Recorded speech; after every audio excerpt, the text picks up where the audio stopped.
ज्ञान को गरीबदास साहिब जी ने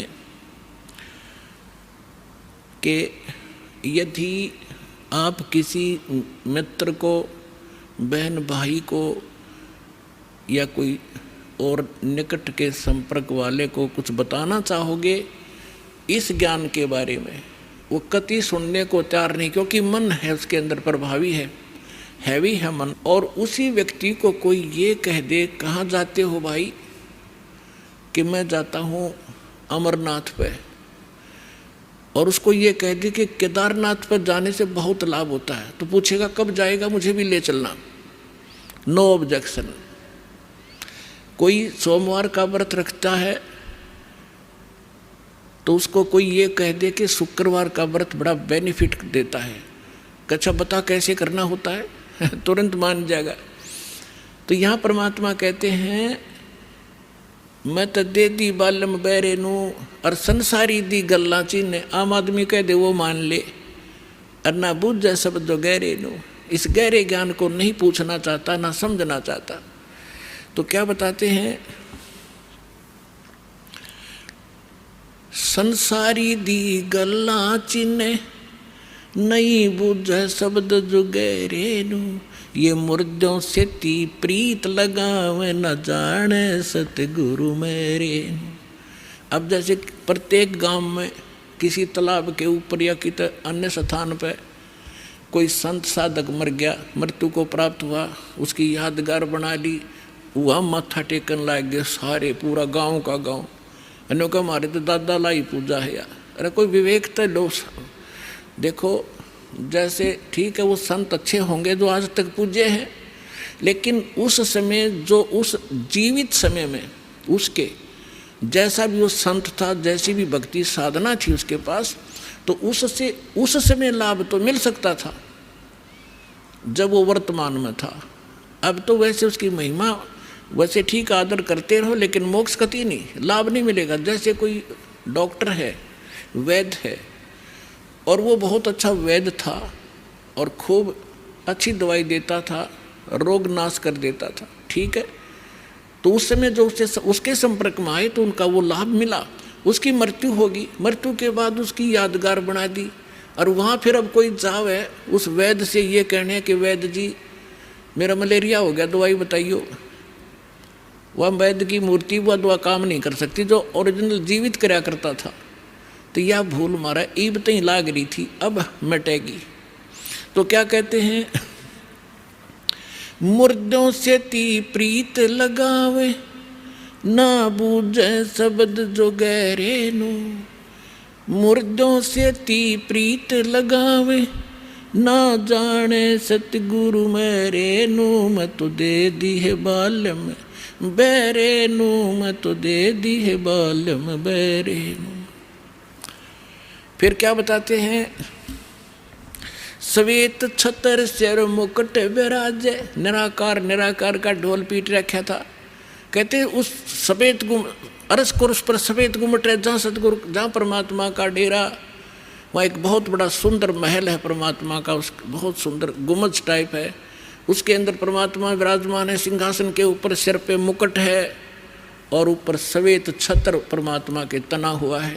श्वेत छत्र सिर मुकुट विराजे देखत ना उस चेहरे नू, श्वेत छत्र सिर मुकुट विराजे देखत ना उस चेहरे नू, ऊंची थलियां खेती बो ये भूल गए निज डेरे नू, ऊंची थलियां खेती बो ये भूल गए निज डेरे नू।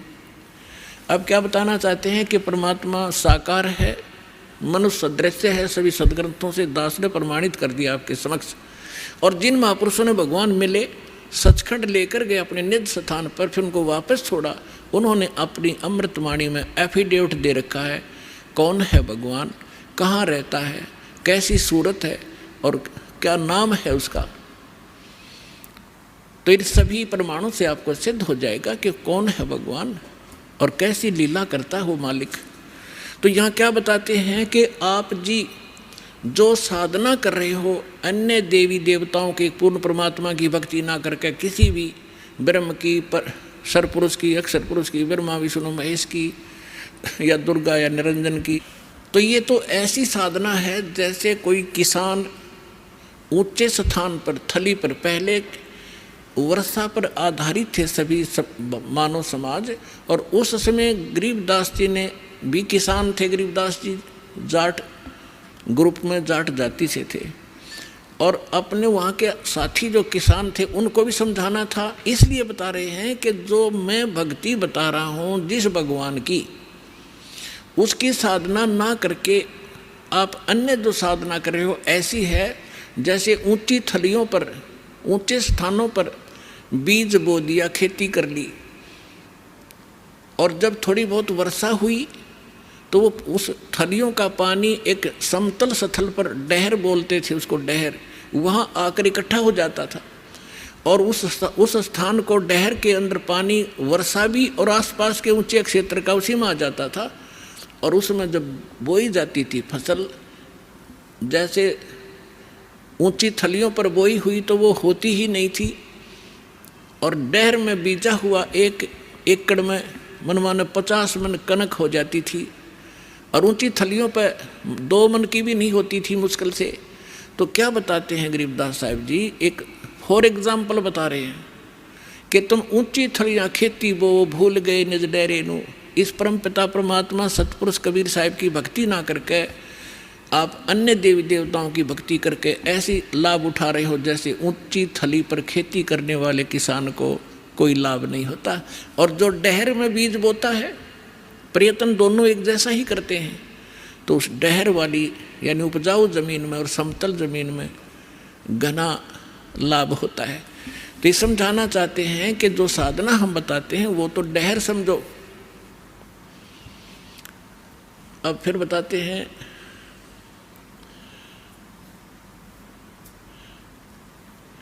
गोता मारूं स्वर्ग में, जा बैठूं पाताले, गरीबदास ढूंढता फेरूं अपने हीरे मोती लाल।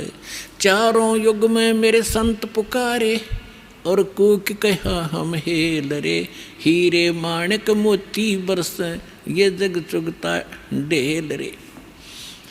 अब परमात्मा कबीर जी से प्राप्त ज्ञान को कैसे विश्लेषण कर रहे हैं गरीबदास जी।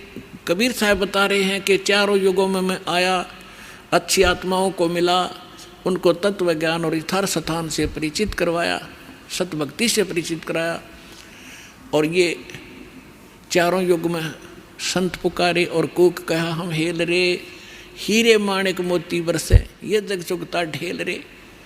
हम तत्व ज्ञान और यथार्थ साधना रूपी हीरे मोती लालों को बखेर रहे हैं, और आप जी इस ज्ञान से परिचित न होने के कारण इन लाल और हीरे मोतियों को ग्रहण ना करके कंकर पत्थर, आन उपासना रूपी कंकर पत्थर इकट्ठे कर रहे हो, जो तुम्हें बाद में कोई लाभ नहीं देगी।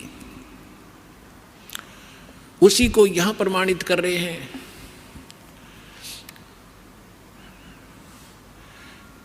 श्वेत छतर सिर मुकुट विराजे, देखत न उस चेहरे नु, ऊंची थलियां खेती बोवे, ये भूल गए निज डेरे नु। पर भी लेन जात है दुनिया, हमरा ज्ञान किन्हें ना सुनिया। अब यहाँ एक प्रश्न है इसके अंदर कि संसारी दी गल्ला चिन्ह ना बुझे सब जुगैरे नु। एक बहन आई, एक बहन ने हमारी दीक्षा ले ली थी। उस बहन की बहन जो है, उसका पति शराब बहुत पीता था, और जिस बहन ने यहाँ दीक्षा ली थी उसका भी ऐसी सतीथी थी। उसके पति ने शराब छोड़ दी थी और नाम ले लिया, और एक बिल्कुल स्वर्ग के तुल्य घर हो रहा था। तो उसकी बहन का वहाँ आना हो गया, जो दीक्षा किसी और से ले रखी थी, किसी दूसरे पंथ से, और साथ में दूसरी साधना भी करती थी अपनी जो परंपरागत प्रचलित। उसका पति शराब पीता था, बहुत पीटता था, कभी गली में भी खड़ी कर देता है रात में शराब के नशे में। अब मैं बाहर खड़ी रहती हूँ, कुंडी लगा के भीतर पड़ कर सो जाता, सवेरे उतरे शराब जब खुल कुंडी ने, इतनी दुखी हूँ मैं। तो उस बहन ने कहा कि आप मेरे गुरुजी के पास चलो, वहाँ नाम ले लो और तेरा पति भी शराब छोड़ देगा। तो वह बहन उसके अपनी बहन के साथ हमारे पास आ गई करोथा आश्रम में। जब थोड़ी सी संगत थी, हम ऐसे बाहर बैठे सारा बैठे रहते थे, सारे 10, 20, 50, 100 भक्त आते थे दिन में मुश्किल से 10, 20। तो मैंने पूछा बहन कहाँ से आई? तो उसने बता दिया मेरी सिस्टर है और इसका पति बहुत शराब पीता है और रोज़ पीता है, इसने बुरा हाल कर रखा है इसका, और नौकरी करता है, एक चवन्नी घर पर नहीं छोड़ता, सारी पी जाता है, बच्चे भी भूखे रहते हैं कई बार। तो मैंने कहा बहन फिर दीक्षा लेनी पड़ेगी आपने, भगवान फिर धीरे धीरे सद्बुद्धि देता है, परिवार के अंदर भगवान प्रवेश हो जाता है और ये पितृभूत भी प्रवेश करके वहाँ उत्पात मचाते रहते हैं, फिर वो भाग जाते हैं, सद्बुद्धि आती है। तो मैंने पूछा आप क्या साधना करते हो? उसने बताया जी मैं ऐसे ऐसे धन धन सतगुरु अड़ा का नाम ले लिया, गुरु जी का ले रही हूँ 4-5 वर्ष से। तो हमने कहा बहन देखो चलो ठीक है वहाँ जो तुमने नाम लिया, लेकिन अब यहाँ भक्ति यहाँ नाम लोगे तो सब पिछली पूजा छोड़नी पड़ेंगी, ना बीड़ी पीनी, ना शराब, ना पीने के लिए सहयोग देना किसी को, और ना कोई व्रत रखना। मैं कहने लगा बहन बीड़ी क्यों पीती है तू? न बोली जी बीड़ी मैं पहले ना पिया करती, नाम लेने के बाद पीने लग गई। मगा कमाल की बात है, दीक्षा लेने पीछे पाछे छोड़ा करें कि बुराई ग्रहण थोड़ी करते हैं। तो उसने क्या बताया जी, जिस सत्संग में हमारे गांव में होता था सत्संग, हम वहाँ जाती थी तो वो सभी को बीड़ी वितरित करती थी प्रसाद के रूप में, एक प्लेट में डाल के, और साथ में एक माचिस और सींक रख देती थी, और न्यू क्या करती पीले पीले प्रसाद है होता है। मैं ना पिया करती पहले, पर उन्हें शिकायत दी, पीने लगी, यह बीमारी और ला ली मैंने, तो इसको तो मैं छोड़ दूंगी। फिर उसने बताया कि मैं व्रत रखती हूँ। मैं कौन सा व्रत रखती है? कि शुक्रवार का। मैं बोला बेबे बहन ये सभी जो व्रत त्यागने पड़ेंगे जो भक्ति करना चाहती है। नहीं बोले जी व्रत ना छोड़ूँ मैं। उसकी बहन कहने लगी जब तक तू कह रही थी मैं सारी बात मान लूँगी, अब तो व्रत पड़ेगी। मैंने उसे पूछा बहन इस शुक्रवार का व्रत क्यों रखती है तू, किस लिए? तो वो कहने लगी कि मैंने कथा, क्या क्रिया होती है इसमें, क्या लाभ है इससे? वह कथा सुनाती है कि एक का पति विदेश चला गया था कोई काम धंधे के लिए, ऐसी कथा है। संतोषी माता के व्रत, शुक्रवार के व्रत से क्या लाभ है वो बताने लगी। और फिर उसकी काफ़ी वर्ष हो गए थे, उसके पति ने दूर चला गया, उसका भूल पड़ गई, घर नहीं आया। संतोषी माता एक बहन को दिखाई दी उसको, जिसका पति बाहर गया हुआ था दूर देश में, और उसने बताया कि तू मेरे 16 शुक्रवार के व्रत रख ले, तेरा पति घर आ जाएगा।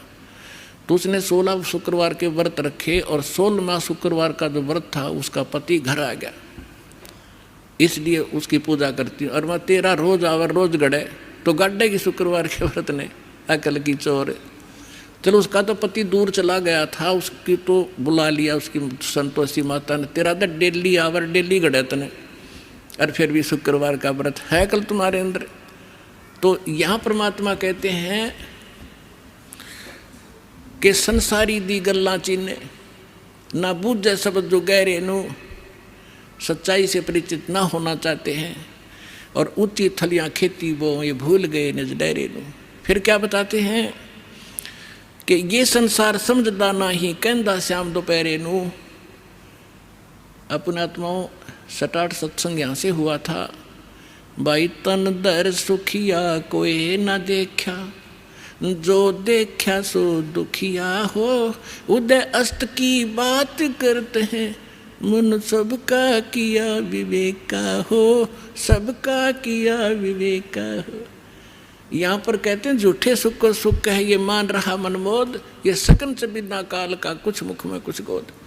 तो क्या बताना चाहते हैं आदरणीय गरीबदास साहिब जी कि ये संसार समझदा नहीं कहंदा श्याम दोपहरे नु। जैसे एक शराब पिए पड़ा था, जेठ जून का महीना, हरियाणा क्षेत्र, पंजाब, राजस्थान, उत्तर प्रदेश।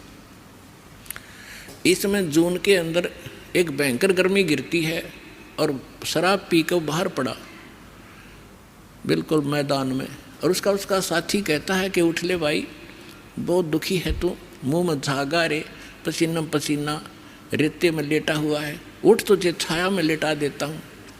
वो शराब के नशे में कहता है छेड़ना मौजूरी है, वहाँ धूप में पड़ा है, रेत के अंदर पड़ा है, पसीना पसीना है, और उसको कहता छोड़ दे मौजूरी है। तो परमात्मा कहते तुमने भांग पी रखी काल की, कबीर ये माया अटपटी सब गट आनड़ी, और किस किस ने समझाऊं या कुआ भांग पड़ी। तो ऐसे हम इस दुख को सुख मान रहे हैं इस नशे के अंदर। फिर क्या बताते हैं, जैसे एक रिश्तेदार दूसरे रिश्तेदार को यानी मित्र या रिश्ते रिलेटिव को कोर्ट में मिला, कचहरियों में, और वहाँ मिलते ही हाथ मिलाते हैं और कहते और क्या हाल है, अकमौज हो रही है। कोर्ट में मौज का क्या काम, वहाँ तो घी बंधी रहती है। कोर्ट में भी मौज है, वहाँ गए हैं व्यक्ति को 2 मिनट में चिंता रहती है, वकील नहीं आया, गवाह नहीं आया, फलाना नहीं आया, और फिर और क्या हाल है, ठीक ठाक मौज है। कोर्ट में जाने वाले व्यक्ति को भी मौज है।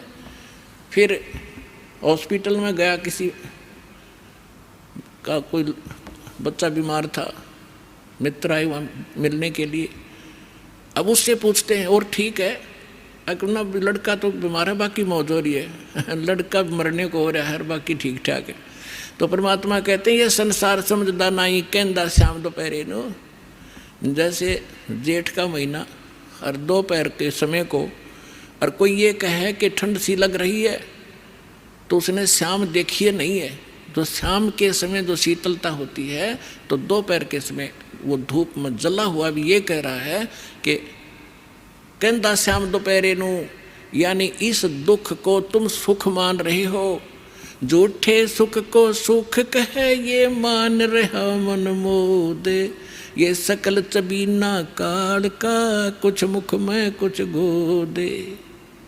फिर क्या बताते हैं परमात्मा, भाई सुरपति दुखिया भूपति दुखिया, रंग दुखी बपरीती हो, कह कबीर और सब दुखिया, एक संत सुखी मन जीती हो, संत सुखी मन जीती हो।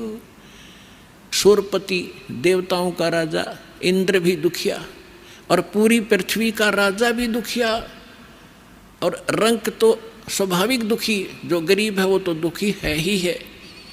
तो परमात्मा ने बताया है, कहे कबीर और सब दुखिया, एक संत सुखी मन जीती हो।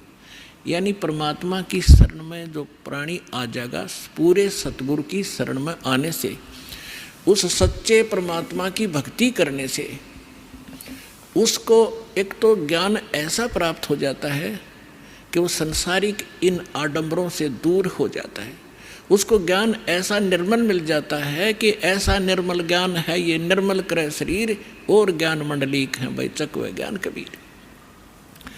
तो उसको ज्ञान ऐसा मिल जाता है कि यहाँ तक पीछा छुड़वाएं पार पड़ेगी, ना कोठी की घनी हो सकता, ना बंगले की, ना ज़्यादा यहाँ अटपट चले नहीं, क्योंकि हमारे परमात्मा सारी ब्रह्मांड के पालक, सबके रचनहार एक झोंपड़ी में टाइम पास करा करते और हाथ से कपड़ा बुनकर निर्वाह करके दिखाया करते थे, जो सबका पालन करने वाले। नहीं तो वो एक वचन से एक बहुत बड़ा महल बना सकते थे, उन्होंने ईंट सीमेंट डालने की जरूरत नहीं थी। वो हमें ये बताना चाहते थे, इस गंदे लोक से निकलना चाहते हो तो यहाँ की बकवाद छोड़नी पड़ेगी, केवल यहाँ से जन्म और मृत्यु का छुटकारा चाहिए आपको, तो ये भक्ति कर लीजिए। गीता अध्याय नंबर 7 के श्लोक नंबर 29 में कहा है, गीता ज्ञान दाता कहता है कि जो मेरे ज्ञान को आश्रय कर लेता है और तत्वदर्शी संत की जो खोज कर लेता है, और वो व्यक्ति जो केवल जरा और मरण से छूटने का प्रयत्न कर रहे हैं, वो उस तत्व से परिचित हो चुके हैं और सारे दातम ज्ञान से परिचित हैं और वो सब कर्मों से परिचित हैं। वही प्राणी जरा और मरण से छूटने का प्रयत्न करते हैं, इस संसार के किसी सुख की वो कामना नहीं करते। तो यहाँ इस आने से आपको ये ज्ञान हो जाएगा, और फिर ये समर्थ है। आपको जिस चीज़ की आवश्यकता होगी, बकवाद नहीं सुनेगा आपकी। आपको आवश्यकता होगी तो आपको तुरंत दे देगा अल्लाह, कहते हैं कुछ भी कारण बनाओ। तो इसलिए यहाँ परमात्मा कहते हैं, कहे कबीर और सब दुखिया, एक संत सुखी मन जीती हो। मन जीतना यही होता है कि जैसे हमने यहाँ की ये जो नाचना गाना इसका तो ज्ञान ही हो गया, बकवाद है बेमतलब की।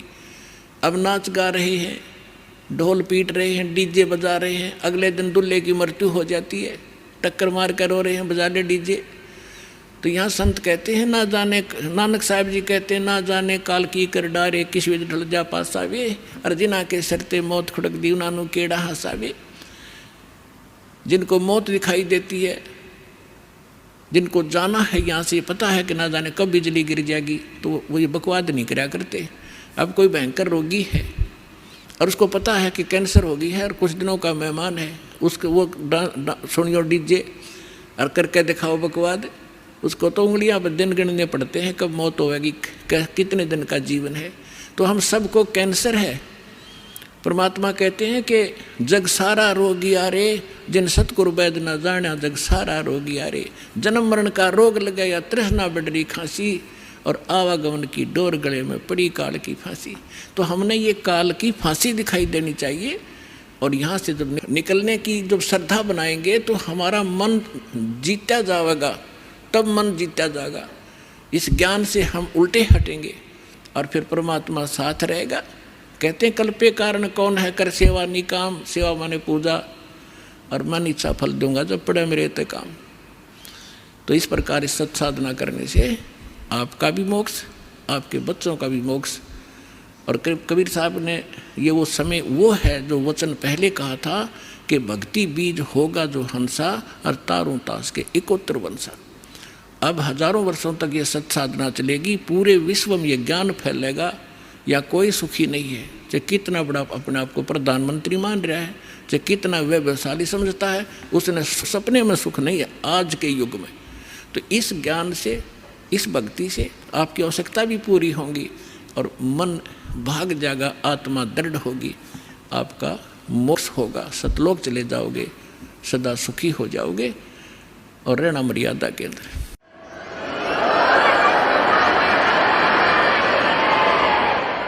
जैसे ही दास देखता है, सुनता है, भक्त आते हैं कि मैं 40 वर्ष से राधा स्वामी पंथ से जुड़ा हुआ था, कोई कहता 20 वर्ष से मैं धन धन सतगुरु पंथ से था, कोई आसाराम जी से जुड़े थे, और आज बताते हैं कि हमारा सर्वनाश हो गया। पहले हमारी खूब मौज थी, गाड़ी भी थी, बिजनेस भी ठीक चला था, और आज रोड पर आ गए। तो वही तो साधना पहले करते थे जब आपका मौज माचरी थी, और वही साधना करते करते सर्वनाश हो गया, तो भाड़ में जाए सी भक्ति। तो कारण क्या था? उनको ज्ञान होगा यहाँ आने से, सत्संग सुनने से पता चला कि वो तो उनका संस्कार था। जब तक आपके पुण्य चलेंगे, वह बैटरी चार्ज है और आगे चार्जर है नहीं इन्वर्टर का, तो जब तक वो पूर्व चार्ज बैटरी है उससे सारे काम होते दिखेंगे, पंखा भी चल रहा होगा और बल्ब भी जल रहा होगा। और जब वो एकदम डिस्चार्ज होएगी, डाउन होगी बैटरी, सारी सुविधा बंद हो जाएंगी आपकी, क्योंकि आगे चार्जर नहीं। तो सत भक्ति रूपी चार्जर इस आत्मा का फेर लाना पड़ेगा। ये पूर्व जन्म के पुण्य जिसके जैसे भी चल रहे हैं वो तब तक चलेंगे, और जब पापों का दौर शुरू होगा, जब कैर पे कैर टूटेंगे, और वह साधना फिर कति आपको सहारा नहीं देगी, क्योंकि वो पहले भी साधना लाभदायक नहीं थी, क्योंकि आपको ज्ञान नहीं था, जिस कारण से उन नकली संतों के अटपट के वचन सुन के और आप उनके पीछे लगे। उनके विषय में बताया है कि चातुर प्राणी चोर हैं, ये मूड मुगत हैं ठोट, और संतों के निकाम के उनको जोगल जोट। फिर परमात्मा कहते हैं बेखों के लश्कर फिरे, इन पंथों के लश्कर यानी टोड़ के टोड़ बने फिरे हैं, ये बाणी चोर कठोर, और सतुर धाम ना पहुँचेंगे ये 84 के ढोर। परमात्मा कबीर जी की वाणी आप किसी भी संत पंथ से देखिएगा, कबीर जी की वाणी के बिना उनका सत्संग पूरा नहीं होता, और उन्हें कख नहीं पता कबीर जी बोल क्या रहे हैं, वो कहना क्या चाहते हैं। कहते हैं बेखों के लश्कर फिरे, ये बाणी चोर कठोर, और सतलोक नहीं जाएंगे ये 84 के ढोर। तो पुण्यात्माओं, आपका सौभाग्य, आपको ज्ञान मिला और समाधान मिला, आपका कल्याण और आपके बच्चों का कल्याण निश्चित होगा। ये लिख लेना बेशक कि डायरी के अंदर जो दास वचन बोल रहा है, आपका बेड़ा पार होगा। जो लगे रहे, नियमित रहे। इस दास ने जब से ये ज्ञान प्राप्त हुआ और परमेश्वर स्वरूप हमारे गुरुदेव ने जब आशीर्वाद दिया दास को कि आप दीक्षा दिया करो, दास तो ये उद्देश्य लेकर भी नहीं भक्ति कर रहा था कि एक दिन इतनी जिम्मेवारी का काम दास को प्राप्त होगा। तो उन्होंने कहा था कि इस विश्व में तेरे समान संत नहीं होगा। उस समय तो दास को ये बात गुरुदेव की ये भी नहीं लगी कि असत्य होगी, क्योंकि गुरु की बात कभी असत्य नहीं महसूस होती।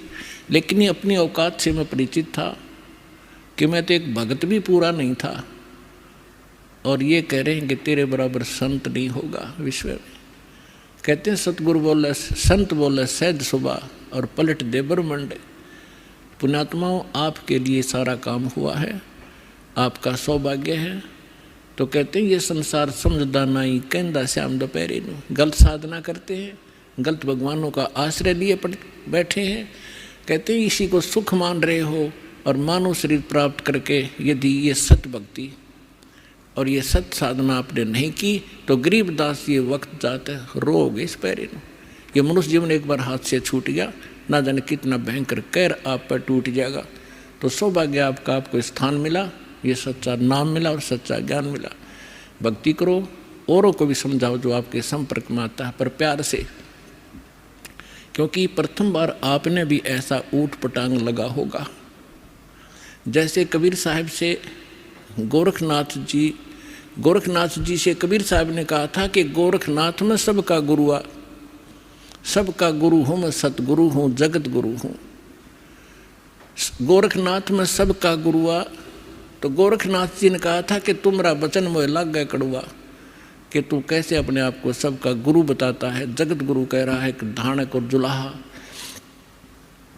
तो कबीर साहब ने कहा था कड़ुआ लगे सो मीठा होई, हमारी बात पति जैसोई। आज तुझे कड़ुआ लग रहा गोरखनाथ, अगर विश्वास करेगा तो ये मीठा हो जाएगा। तो पुण्यात्माओं, इसी प्रकार हमें भी पहले एक बार कड़ुआ लग गया था, लेकिन आज ये स्वादिष्ट हो गया, क्योंकि ज्ञान ही यही है। तो इसलिए आप अपना भी कल्याण कराओ और पूरे विश्व के अंदर इसका तहलका मचाओ। सब भाई बहन सुखी होंगे, सब हम एक पिता की संतान हैं, सतलोक चलेंगे जहाँ हमारा स्थान मूल स्थान है। बोलो सतगुरुदेव की।